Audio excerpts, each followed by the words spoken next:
Good evening and thanks for joining us. I'm Bruce Frisco. It is Tuesday, March the 3rd. This is CTV News. Tonight, urging a rethink.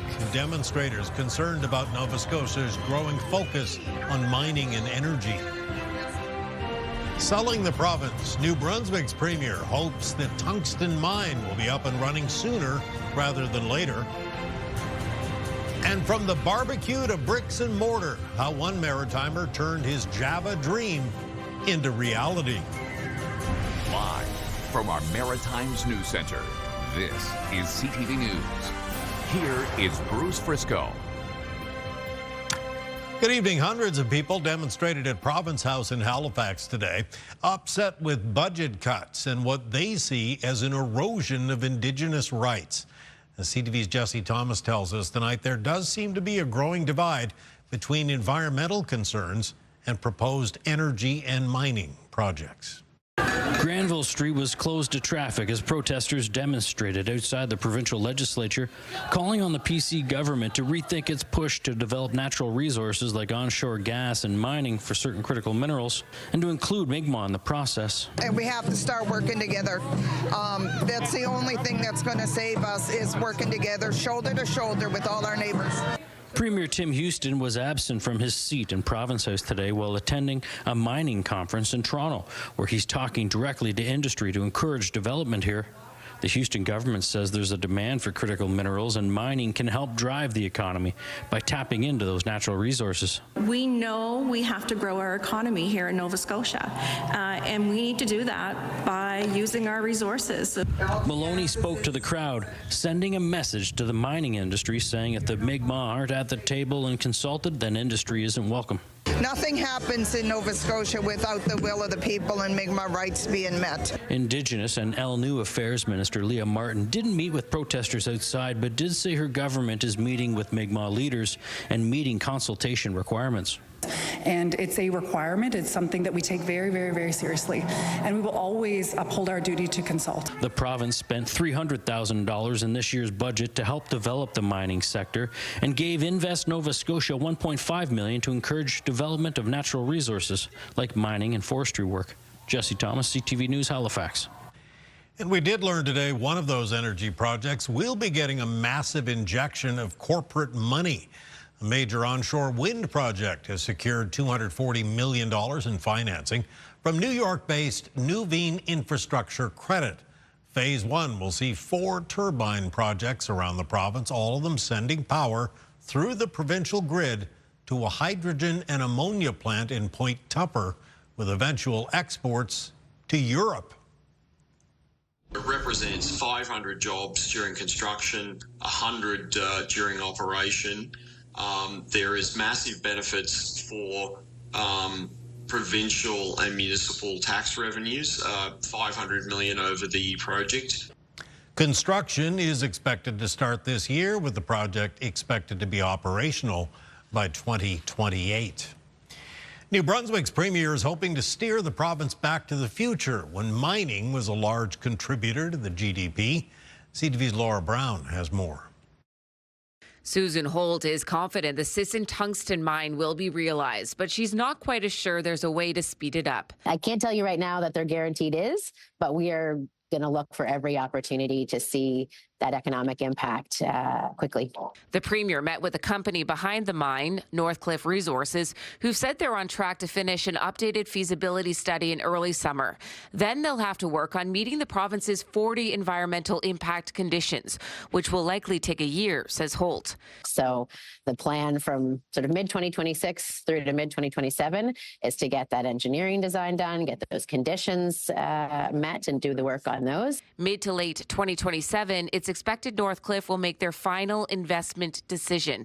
Hope for some, concern for others. They should not be willing to sacrifice entire watersheds for a mining operation. Kuhn wonders why, with a $1.3 billion deficit and talk of closing schools or reducing the civil service, that's being considered.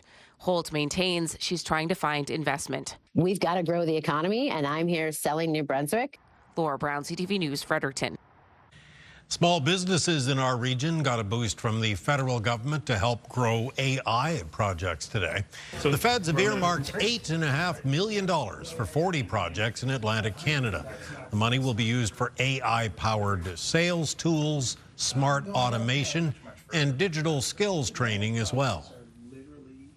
The gap between discovery and deployment is what we're closing, and it doesn't just happen in Toronto or Montreal or Edmonton where the national institutes are happening. It's happening in Vancouver, and it's happening here.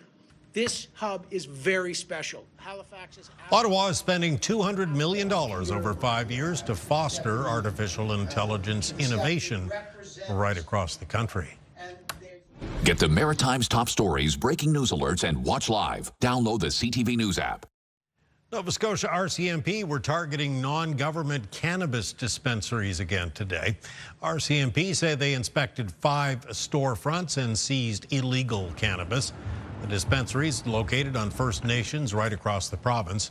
Tickets were handed out. Cannabis products deemed illegal by the province were seized. Nova Scotia has urged police and peace officers to carry out inspections on non-government pot stores. Police in St. John have arrested a 69-year-old man in connection with the sexual assault of 15 people at a long-term care facility. That investigation, you may remember, began back in January. At the time, police told CTV News the suspect was known to them. The individual was not an employee or a resident of that facility. The accused has been released on conditions and is scheduled to appear in court at the end of May. The chief of police described the investigation as challenging and complex given the vulnerability of the alleged victims. A youth was arrested after an assault at a Halifax school this morning. This happened at St. Agnes Junior High in the West End. Police say the youth was assaulted by another youth with a pair of scissors. The victim taken to hospital with non-life-threatening injuries. The investigation is ongoing. And 3 young people are facing charges in connection with an assault in New Waterford Friday evening. Police say there were called to reports of 3 youth damaging the door to a residence on Smith Street. They found a 44-year-old man with an injured hand who'd had an altercation with one of the 3. Police found the suspects inside a nearby home. 2 14-year-olds and a 15-year-old will face a judge on a number of charges in April. Scores of Haligonians lined up at City Hall today, hoping to influence council as it makes its final decisions on its controversial budget, including a proposed double-digit tax hike. CTV's Callum Smith has more.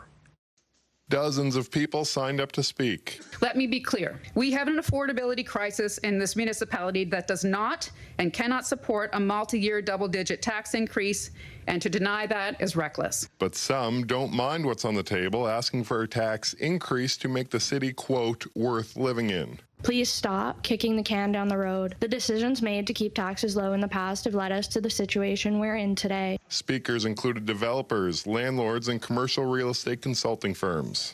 Property taxes on commercial properties have already increased 35 to 40% in the last 5 years, and on apartment buildings, it's closer to 50%. I would respectfully encourage council to reconsider the magnitude and pacing of the proposed increase. Our average rent in Halifax is $1,582 per month. When we see tax increases of the magnitude being considered here, we question our long-term growth plans in this city. Several housing advocates spoke up, like the Affordable Housing Association of Nova Scotia, fearing the consequences of the proposed 10% cuts to grants, like the nonprofit tax rebate. Others speaking up for those with less of a voice. When costs increase and services are reduced, even modestly, the impact is not evenly distributed. It lands hardest on those with the least cushion. Callum Smith, CTV News. Gas stations in Nova Scotia doing a brisk business this evening. Nova Scotia's Energy Board has announced prices will change tonight, obviously heading up, triggered by the interrupter clause. The outbreak of war in the Middle East is the reason, of course. Multiple posts online suggesting prices for all grades of gasoline and diesel fuel will increase significantly at the top of the clock. An invasive species of zebra mussel has started to show up in parts of the St. John River. The mussels have been discovered in multiple sections of the water as far south as Belle Isle Bay. Once the mussels are established, the experts say, they can hurt the environment and infrastructure. A research scientist with the Canadian River Institute at UNB says early action is key to stopping this. Once they're established, there's very little that can be done, especially in an open system. When they are on infrastructure, if it's a closed system, there is chemical treatment, but obviously we've got a 673-kilometer long river. We're not going to dump chemicals into the river, and then you can't physically pick zebra mussels off of every rock in the river. New Brunswickers being advised to check their boats and docks regularly for the appearance of zebra mussels and report them when they're spotted. Anglers in New Brunswick have a little less than 2 weeks now to get their fishing shacks off the province's frozen waterways. March 15th is the deadline to remove the shacks this year. Officials say it's an effort to help prevent garbage and other debris from ending up in the water as the temperatures rise with spring. That said, anglers can still head onto the ice and cast a line until the end of the month. All right, time for our first break tonight. Still to come, Kaylin's full forecast, and we'll tell you about a new survey that you may be able to relate to. A lot of us deal with a lack of sleep every day. Coming up next, though, removing barriers to booze. I think it's long overdue. Nova Scotia and Ontario open their borders to direct purchases of each other's beer and wine. Details are next. Stay with us.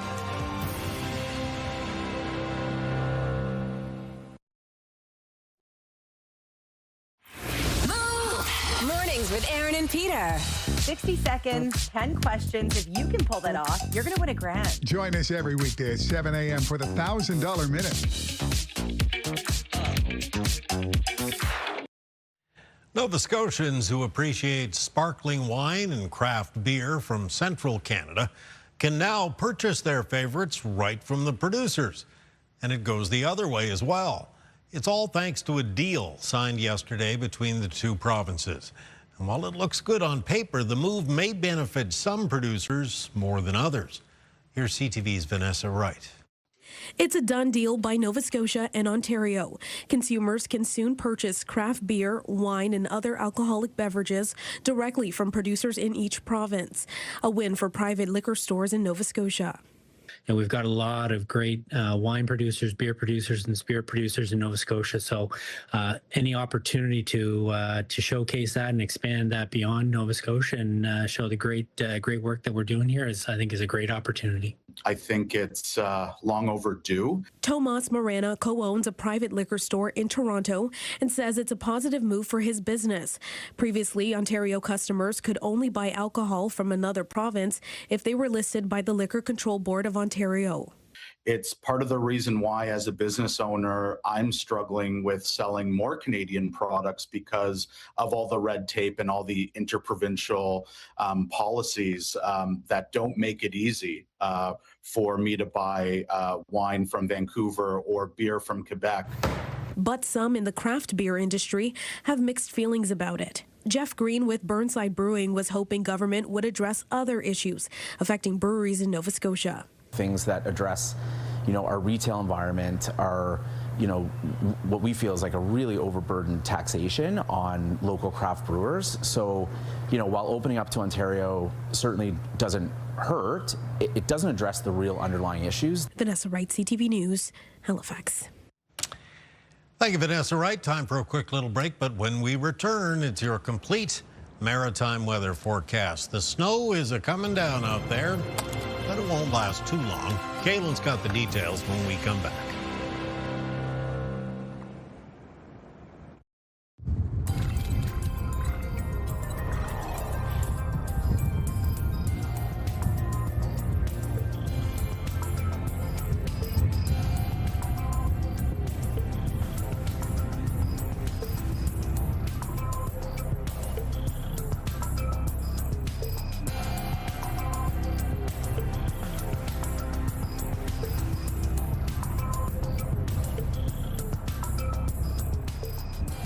Third day of March, it's Tuesday evening, a very cold day today, especially in the wind, and I guess we're getting little bit of weather here overnight. Yeah, an early March snowfall on the go here in the Maritime region. And yes, there's going to be some accumulating snow as we continue to make our way through tonight and into the start of the day for tomorrow, especially for parts of Nova Scotia, around the Bay of Fundy coastline in New Brunswick and a few areas of Prince Edward Island. You should anticipate that there could be some slick snow-covered roads around. You may need some extra time in the morning to clear some snow out of the way as well. It's from a low-pressure system that's making its way quickly up from the northeastern United States. It's going to be moving right up and along the Atlantic coastline of Nova Scotia. So over the next couple of hours, we're going to see that snow move in from its current position, which is around southwestern parts of the Maritimes, across the south of New Brunswick, into Prince Edward Island, into eastern areas of Nova Scotia.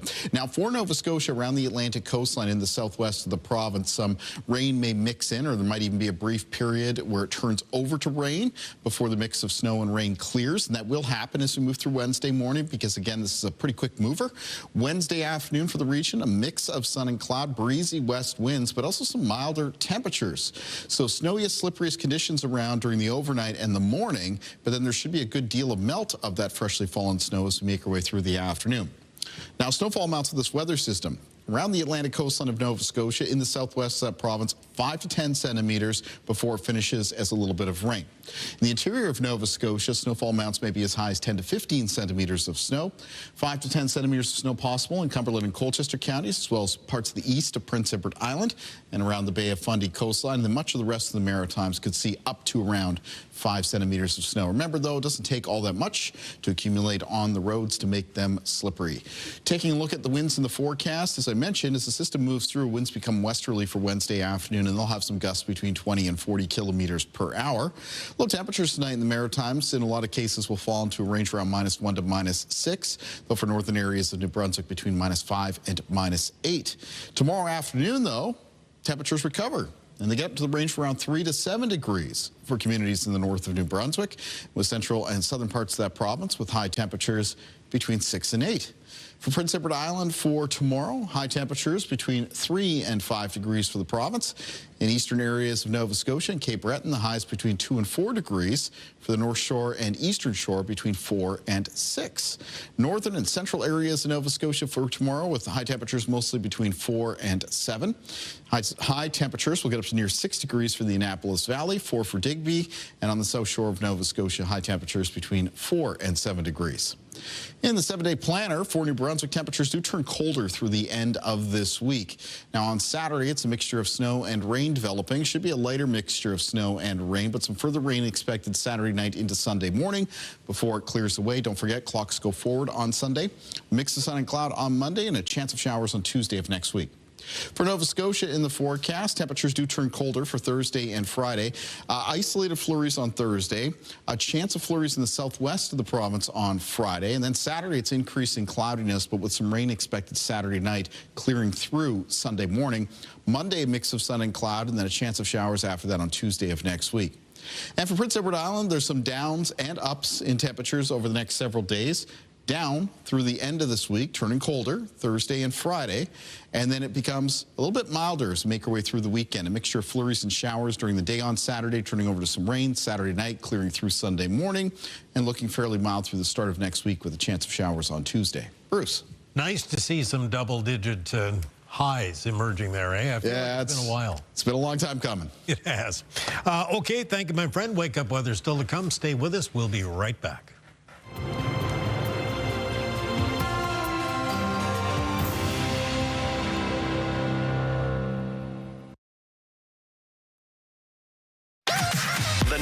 #1 morning show in Halifax. Turk, Megan, and Amateur Alex. And home to the biggest artists.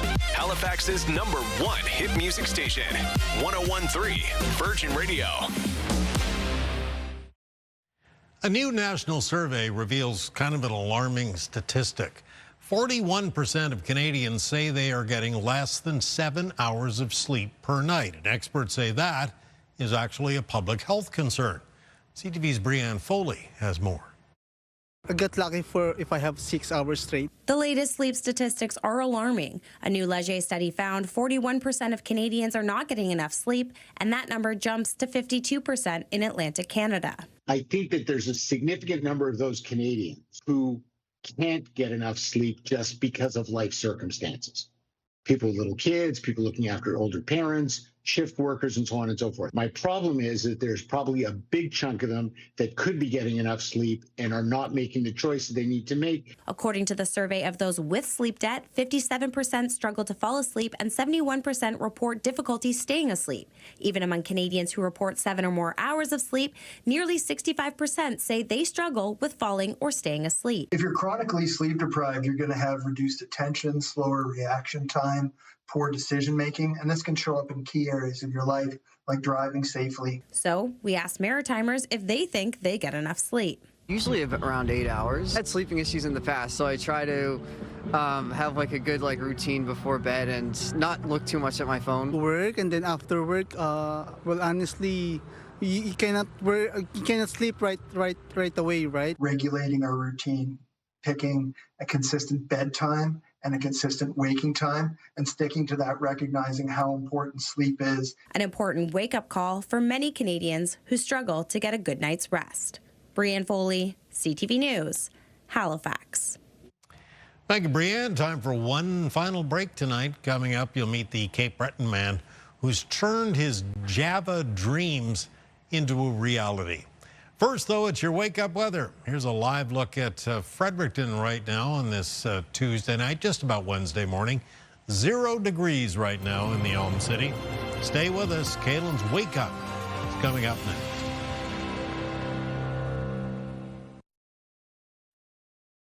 Wednesday morning, middle of the week already. Let's kick it off with a look at the wake-up weather. And Kaylin, it's middle of the week because I took Monday off. And yes. It feels just like a pleasant surprise. I like those little shorter work weeks. Just makes the days go by a little bit quicker. You're right. First thing in the morning, I mean, the biggest thing for the morning is to be careful about some snowy road conditions, especially for Nova Scotia, but also around southern areas of New Brunswick and parts of Prince Edward Island, especially the eastern half of the province. There will still be some snow and some rain around first thing in the morning, but it's a fast-moving weather system, so that snow and rain mix will be clearing and exiting the Maritimes quite quickly as we move through Wednesday morning. Wednesday afternoon, a mix of sun and cloud, and temperatures turn a little bit milder. A lot of high temperatures tomorrow afternoon, come up between 4 and 8 degrees. So yes, we're picking up some snow in some areas tonight into early tomorrow morning, but there should be some melt of that snow throughout the day tomorrow. Bruce. Thank you, sir. Well, we're going to wrap things up tonight with a Cape Breton coffee connoisseur who started out by roasting his beans on a barbecue.